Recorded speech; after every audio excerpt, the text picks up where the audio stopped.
Hello and welcome to Drop the Mic Podcast, where we discuss technology, theology, and all things in between. I want to personally thank you for joining us today. Now sit back, relax, share this, engage with the podcast that's already in progress. God bless you. Ma'am or sir, please find a way to have reels to spark engagement, because in having reels, then we can go out into further places and make the Lord's name great where it is. There's lots of great tools out there that will help you create these things, and it's just you experimenting. I didn't know what I was doing the first time I created a short, and I look back on them and I'm like, oh, these are so terrible. But you learn, you grow, and you figure it out, and you'll reach the people that God wants you to reach with this. And again, it's all in the name of discipleship. How you feeling today, brother? I'm doing good. I called you my friend, and I'm like, I think DK's like everybody's friend. I've seen you on a lot of different podcasts, and I see you all over the place. We are called as believers to be friends, be a friend of God. So being a friend of people in this space has been kind of like my thing, and I enjoy meeting new people, having conversations with people, and hopefully, impacting your algorithm in a positive way to bring good people to your situation. Absolutely. Yeah, 100%. Well, DK, I know you. I've listened to you on podcasts, and you've been on my podcast before, so I know what you do. But just in case someone else doesn't know who you are and what you do, give a quick little description of what you do. Yeah, man, I am by trade a director of IT and systems in terms of operation and process. IT in terms of hardware, software, and Scrum Master, as well as project management. And so I kind of bring all of that into this world of discipling people and trying to find the most seamless way to make sure operationally and systematically we are moving people to the hand voice of God, and then discipling them in such a way that they can go out and be servants of God to the people of God. So that's kind of who I am, husband of one wife, not many wives, just one, Aisha, and I have 4 lovely children here in Dallas, Texas. That's awesome. You and I are the same. We have 4 children. So are you done having kids, or are you still having kids? Listen, man, I am so done with kids. Listen, some people want grandkids. I respect that they want grandkids. I'm a dad that's not ready for grandkids yet. I kind of want to go gallivanting throughout the world and doing podcasts by the seas and things of that nature. So I can't do that with grandkids. So yeah, I'm cool with my kids being adults. They're all adults. So I love that.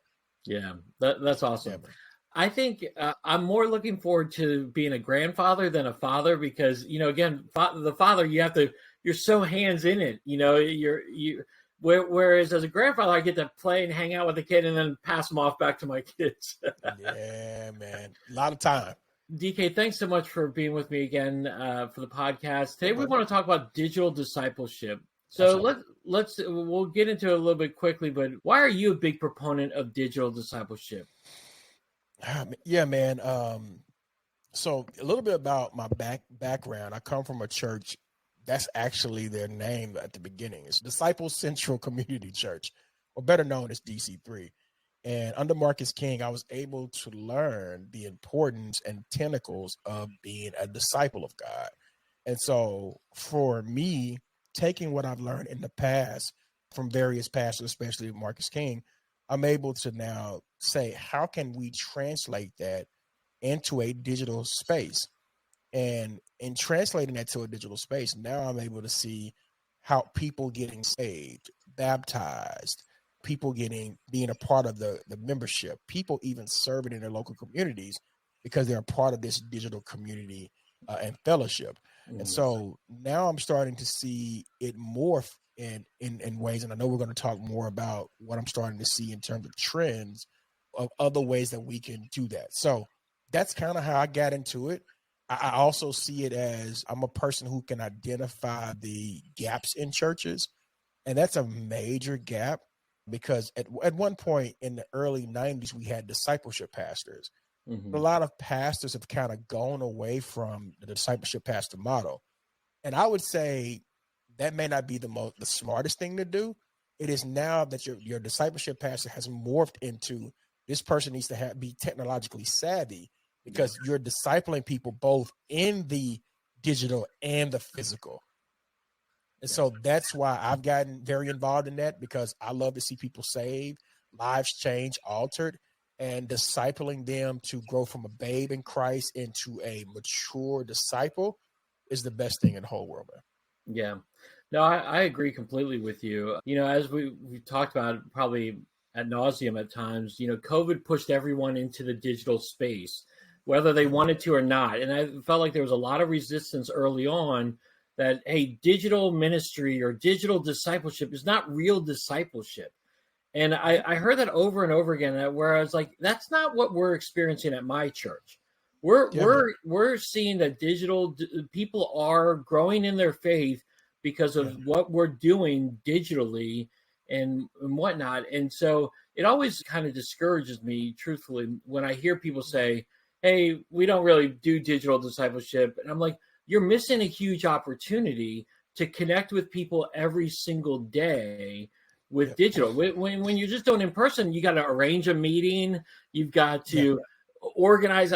Sometimes you got to organize childcare and all that stuff.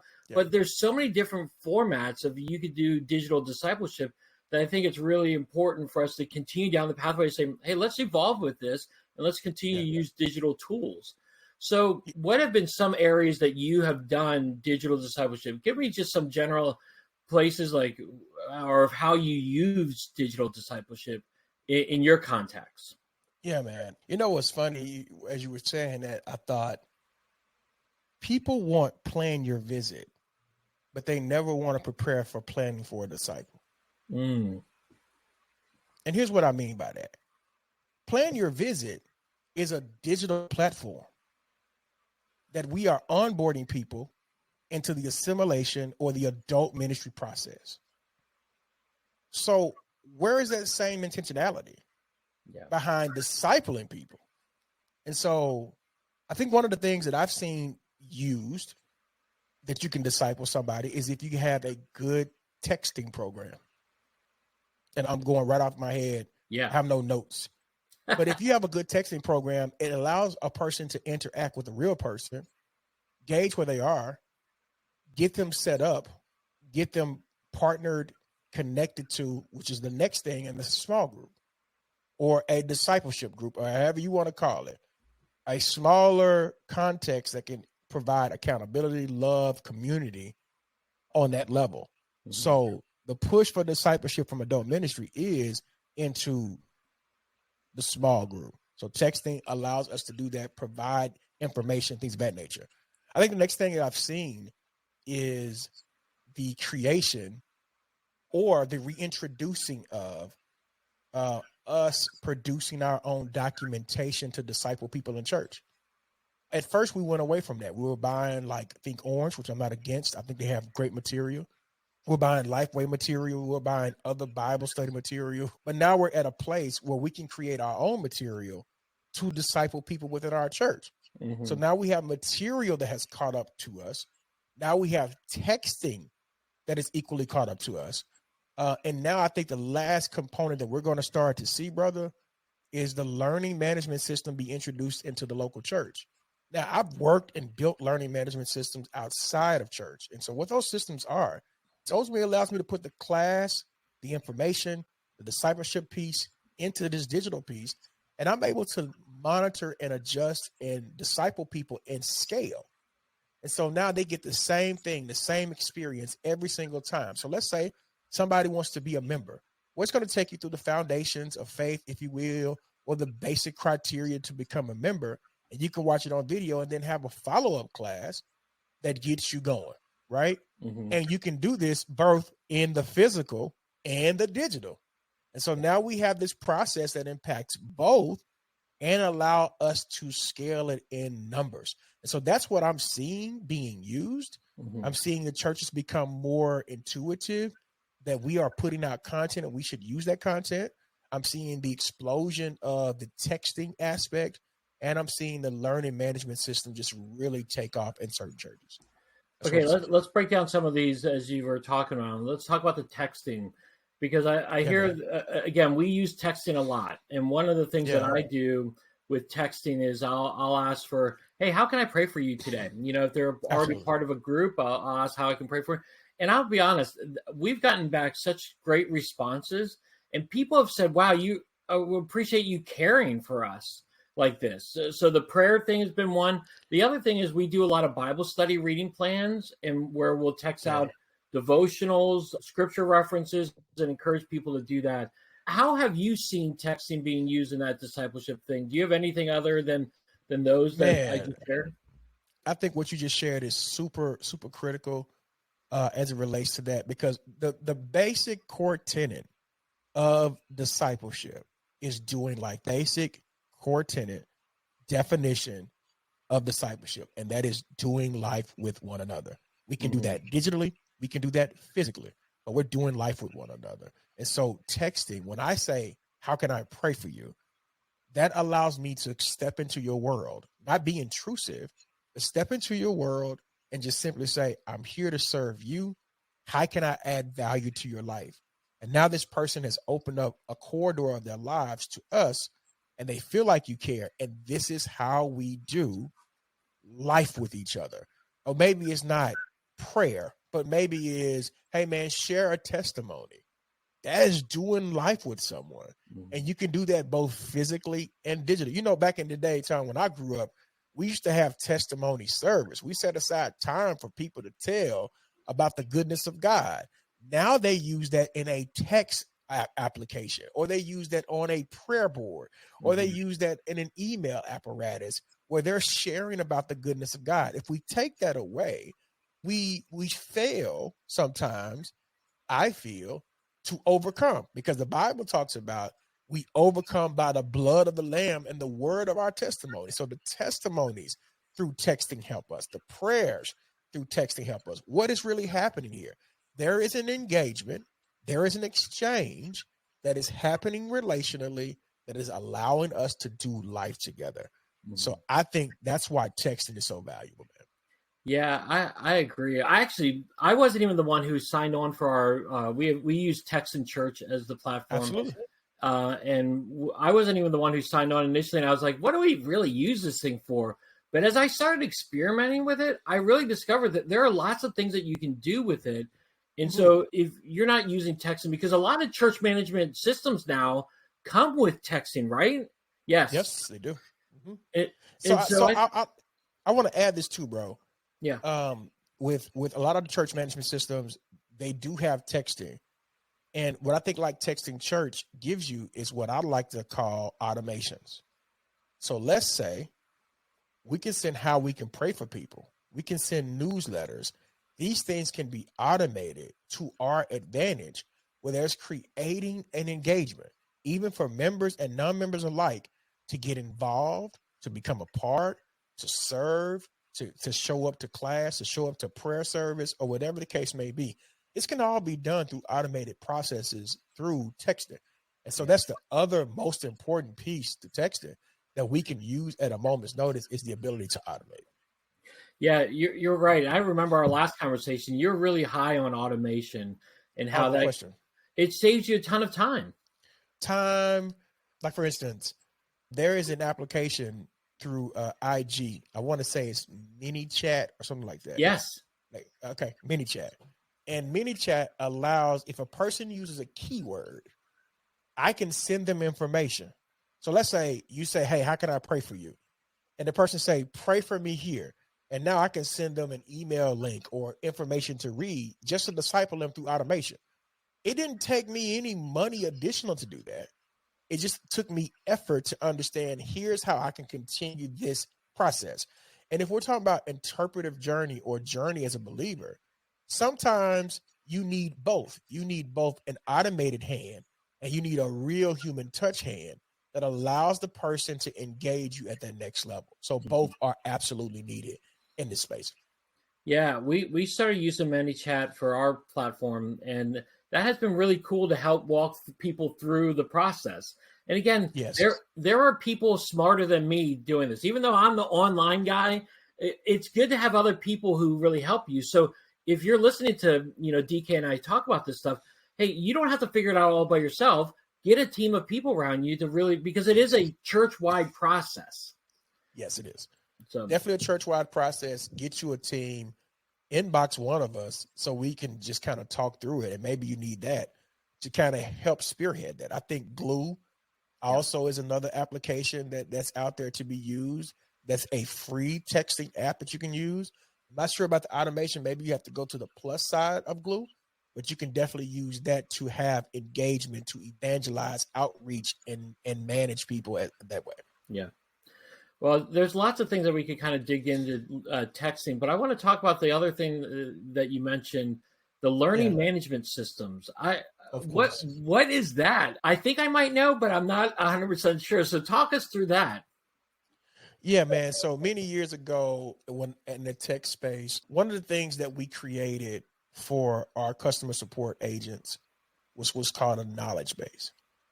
And this knowledge base allows that customer support agent to pull information of reoccurring issues that have happened to help support them while they were on a phone call, a conversation, an email, right? And so we saw the use of that because then we could automate that into a chat bot and it could do the answering for us, right? So I'm kind of going through the process so you can see it. So now you have knowledge base, you have the chat bot, but what complements both of them? You have what's called a learning management system. And so ultimately, like any LMS, it's like Kajabi or Thinkific, it allows you to have these certain classes in this LMS. And with these classes, I'm able to then provide discipling information at one time repeatedly. One of the things that pastors, at least that I know, they absolutely don't care for, and that is repeating themselves. So imagine if I sat pastor down and say, Pastor, I want you to record a video about baptism. Video's 20 minutes and he goes through the whole thing about baptism. Now I can show baptism digitally and physically, the same thing from our pastor. Okay, Pastor, can you talk about what is evangelism to you?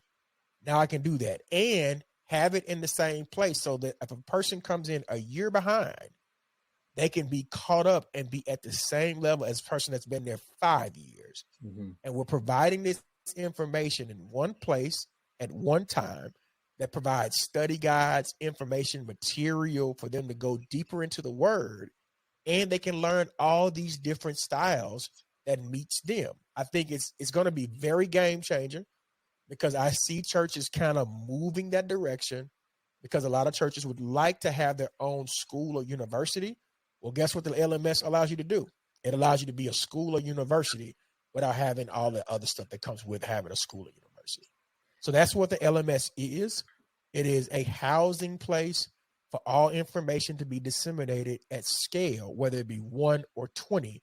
And we can use that in the Christian sector as well. I really like this because, again, what I see is there might be a lot of work on the front end of this, but once you get it recorded and done and uploaded, it's going to save you time and it's going to save you a ton of time. Ton of effort. Now pastor can talk about things that are really deeper that most disciples would like to have a conversation about, but may not want to pull pastor over in the hallway or send him an email. Hey, we're going to offer this class, let's say, on the spiritual gifts. We're going to offer this class, let's say, on the peace of God. We're going to offer this class on the synoptic gospels. And now you can even bring in people to teach these classes. And these classes are yours. This information is yours. And we can disciple people and take them through a journey, if you will, of being discipled. And watch this, the process never ends. We'll always be uploading information there, a podcast here, a video here to make sure that you have good discipleship information at a moment's notice. Yes. And people can do this on their own time. You know, it's like, absolutely. You know, how many times do you want to do a discipleship class? And like, oh, I wish I could do it, but I've got this, and this that night. I can't come. Well, now with this learning management system, you take away that completely. You take away that excuse. Absolutely, man. You get to automate it. I love this scenario. This is perfect. Let's say a person wants to be a member. cool. We'd love for you to be a member of our church. Come be a part of Glass House Church of the Cathedral, whatever you want to call it. Come be a part, right? That person says, you know what, man, my kids got sick, couldn't join. Your next email to them is, hey, we know you couldn't come, but we were looking out for you. Here is the video class. Please watch this video. Please log into this account, watch it, and then if you would like to have any questions, I have open office hours for the next hour or two. That person can ask any questions. Would you like to become a member? I absolutely will. And you didn't lose anything whether they came or didn't come. Mm-hmm. You were able to use that discipleship piece now as a follow-up methodology to get people to still come, right? And so I think that's a huge piece to following up in this ministry business that we can easily add to just this simulation process, because the simulation impacts the discipleship piece, right? Yeah. And so if you understand both of them, you understand this part, man, it'll be groundbreaking for you, because now that text message of the person who didn't show up, hey, we love you. We're praying for you. Here's the link to the class. Let me know when you watched it. Let's talk about it. Now we're right back on track again. Yep. Well, and the cool thing about this too is I was just thinking as you were talking, I'm like, you know, I said earlier that there's a lot of front end work on it, but there is. But of course, the reality is, if you're already offering these as in-person classes you've already created the content. You just got to record it now. You got to put it up on a video or an audio thing. So the work is already done. You just got to do it one more time. That's it. And if you do it that one more time, now if you want to do something high productive value, okay, cool. I mean, get into it. Do it as much as you need to. But you can go in there and record that new membership class. That class is an hour. You can send it off to be edited or not edited. You can send that video off. Here are the top 10 things we want you to know when you become a member of our church. Now you have that. And I won't need to sit in a class for an hour. I can just kind of plow through this for the next 30 minutes and I got everything that I need. Yeah. Yes. Right. Yeah. And the person that's in California and the person that's in Florida get the same experience as you provided. And that's the most important piece, man. Yeah, this is awesome. My mind's going in many different directions right now. We don't have this at our church, and I'm thinking, okay, how can I get this at our church right now? So yeah, I think like, okay, so there's it's talent LMS that allows you to start one and just play with it. And literally I have one, I would share it, but it's a customer's. But I have one I've already built to just kind of test. And I was able to just add their document, add a video, add the additional stuff. And 3 things right there gave me a learning management tool. They never have to repeat this conversation again. Yeah. It's always available, right? Or let's say you don't want to use the LMS. Let's say you just want to use the video links. That's cool too. Well, if you have a Google, if you have a Dropbox, you can take that link, put it in there, and take that link and put it in Bitly, make it a short link, put that short link in text or email, and you send it right out. It's the same exact thing. Yeah. Okay, let's say you don't have any of that. You take that video and upload it to YouTube and make it private or unlisted where only those people can see it. And now you have this information. So there's a myriad of ways to do this that fits every financial construct to make sure that you can scale this to the level you need to scale it. But I really think the church is going to really incorporate that a lot more so that pastors can then not necessarily always have this conversation about retooling, replanting. Hey, I want you to go to this class. Here's another thing. Let me add this, bro, because you got me excited now. Okay, let's say that you create the discipleship piece, the digital discipleship piece. The end part to digital discipleship is that this person becomes a leader. We don't talk about that enough. If I get you from adult ministry and I move you to membership and I move you from membership into discipleship, the end goal is that when you come out of discipleship, that you're ready to lead. Mm-hmm. And so what a lot of churches don't have either on the end component, we've trained people to be good believers. We've trained people to be seeker friendly. We don't train people to disciple them to grow, and we don't train them to lead. This gives us an opportunity in 2 places to train people for ministry, school of ministry, pastoring, evangelist, whatever the case may be on the back end of it. Mm-hmm. And so now you have a complete cycle. And so now I have people to send out to disciple. I have people coming in wanting to be disciple. And the process is always ongoing. Yeah. So leadership is the end of that, brother. I'm actually glad you said that. I didn't even, to be honest, I'm like, what is the end goal of discipleship? And, it is like to get that person to become a leader. And again, even be then discipling other people as well. But it is really important on that level. Okay, we could go down the rabbit hole a lot on this more. We'll leave it at that. And if you want to talk about this with DK more, I'm going to include all his links that you can connect with him. Absolutely. But before we wrap up for good, DK, give me like another idea or two of digital discipleship, stuff that you've been seeing that is kind of working right now that has been really good. Man, digital discipleship, I've seen YouTube really take a huge jump this last year. Yeah. On talking about social media, let me also add the importance of adding TikTok to your conversation to disciple people digitally. Yeah. I think a lot of churches are kind of a little bit skeptical because they don't know if they're going to shut down or not. I don't think that they will, in my opinion. But TikTok and YouTube are getting massive numbers. I have a client that I use particularly. He only posts 2 reels a week. And each reel that he posts, it gets 800 views every time he posts. Wow. That's the consistency nature of the power of the next thing I'm going to talk about in terms of digital. And that is having reels.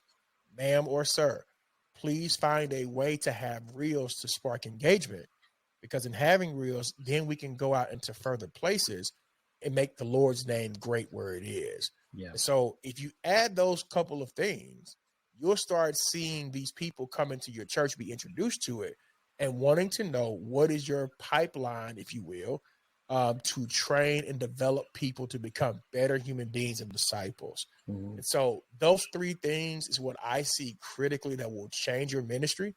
If you have somebody working your social media, please give them a hug, an extra cookie, some more money, because that's work every single week that they have to prepare for. But if they already have reels, then they only really have to prepare for the clips, the carousels, and things of that nature to kind of make that social media piece really blend. Yeah. And so in using your social media, let me add this too. We want to use social media that is faith-based and that is about our lives. If we got social media about the past, a whole lot of sales. And so what I've garnered the most attention is when I've posted or generated a photo and that person could identify that was me. Mm. And so if you're doing that, you'll see that able to spark membership, spark assimilation. Assimilation sparks membership sparks discipleship, and discipleship sparks leadership. And that's the process, bro. Yeah, I'm really glad you hit on that.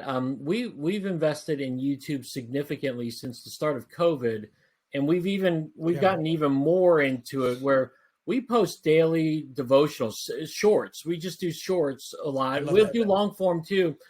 And we're not quite up to 800 views a week, but we're up to 400 views. Like that's where we're kind of every one. And when I look at the analytics, most of the people who are watching our YouTube shorts are not members of or not subscribers of our current.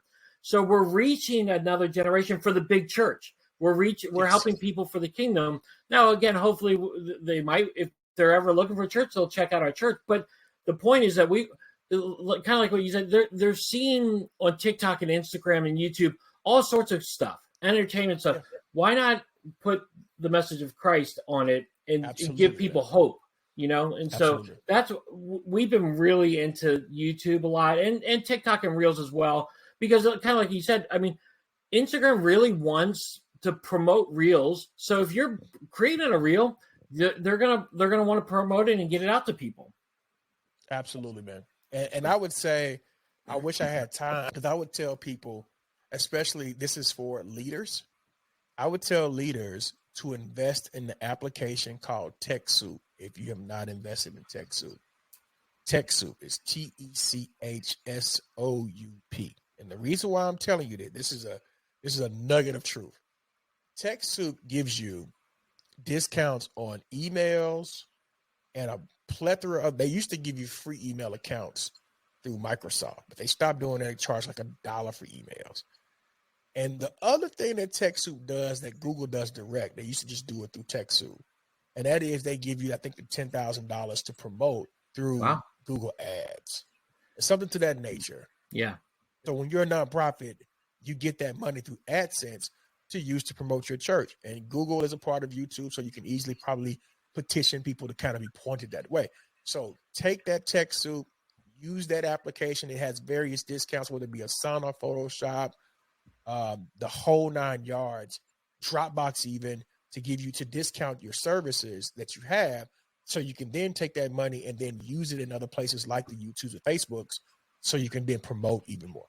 So yeah. Okay, I've never heard of TechSoup, so I'm writing that one down. And so that'd be great.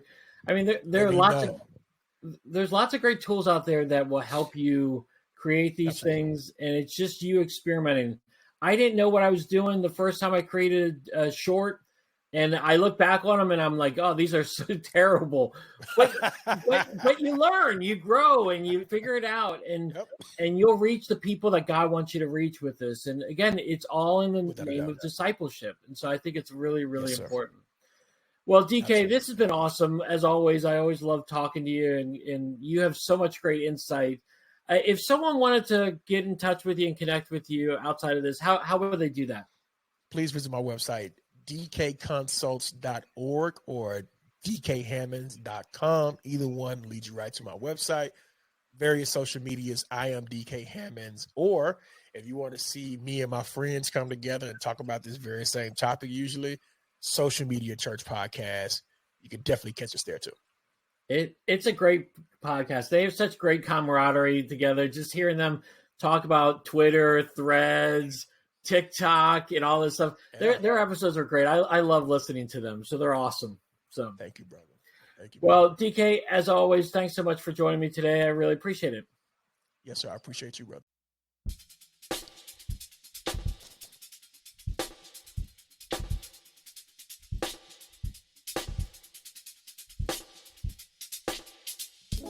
Thank you for listening to today's podcast. My hope is that the podcast added value to your life. Please, please, please subscribe from your favorite application, leave us a review, and even follow us on YouTube for your up-to-date information. Thank you. Peace.